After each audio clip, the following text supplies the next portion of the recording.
Oh!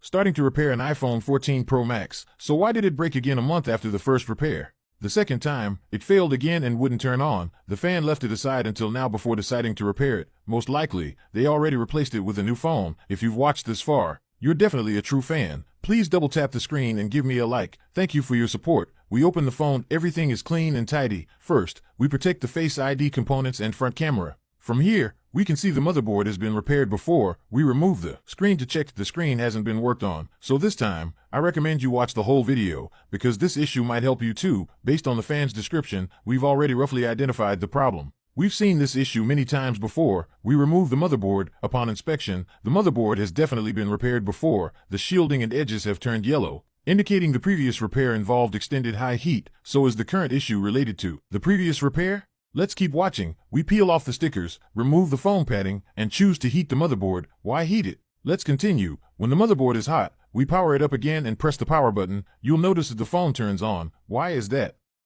Here's a little knowledge for you. The motherboard has upper and lower layers. Each layer has around 10 internal circuit layers. We separate the upper and lower layers of the 14 Pro Max motherboard. We confirm again the motherboard was previously repaired. After close inspection, just like the fan said, the previous repair only reattached the board layers, without fixing any specific chips. Due to thermal expansion and contraction, Apple boards often have this problem. When hot, it works for a while. Once cool or after a while, it fails again. This issue is due to problems between layers. To ensure no missing pins under the CPU, we place it on a heating platform, then remove it with a hot air gun. After removing the CPU, we clean and flatten the pads, scrape off the black adhesive. After prepping the area, we apply solder paste to the CPU and heat to melt each solder ball. Some people quietly watch the video, but they secretly like, comment, share, repost, favorite the video, and follow. Such people are so cute. Once done, we apply flux and realign the solder balls again. Make sure every solder ball is full and even. Done with that, we remove the original storage chip.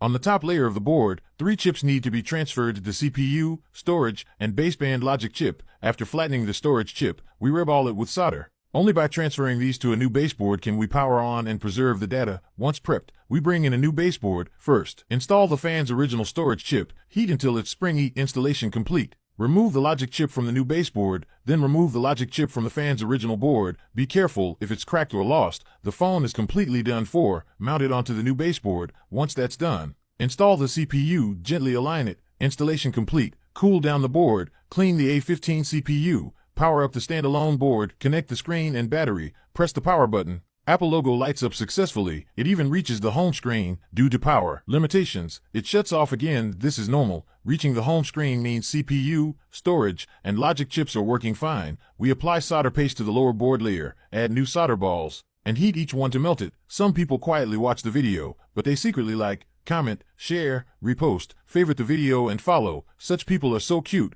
Once melted, let it cool down. Clean off the thermal paste. Apply new paste to the A15 CPU. Reattach the upper and lower board layers until they align perfectly. Dual layer board installation complete. Power it on again for a simple test. Some people quietly watch the video, but they secretly like, comment, share, repost, favorite the video, and follow. Such people are so cute. Successfully reaches the home screen. Enter fan's password and test functionality, especially Wi-Fi and baseband, as these chips are on the lower layer. Also test audio, charging, camera, etc. It's a 256 GB Chinese iPhone 14 Pro Max. Baseband, Wi-Fi, camera, and sound all work normally. We remove the screen again, take out the motherboard, apply black adhesive around the storage chip to secure it, clean the back of the motherboard, reapply all original stickers. Some people quietly watch the video, but they secretly like, comment, share, repost, favorite the video, and follow. Such people are so cute. Backside done. Now clean the front. Reapply stickers and padding. Okay, motherboard restoration complete. To fix issues like works when hot, fails when cool, or no boot, or issues with sound/camera of board transfer is the only option. Wi-Fi and baseband are on the lower board. If those go bad, you must transfer the lower board. The upper board contains logic functions booting, charging, storage. To fully solve the issue,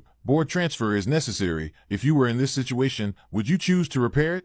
We clean the case, reinstall the board, reattach the screen, screw everything back in place, final round of dust cleaning, peel off the waterproof seal sticker and the Face ID protector, close the phone, put it into a clamping tool for pressure. After pressure sealing, screw in the final 2 bottom screws, clean the phone one last time, power it on again. Success.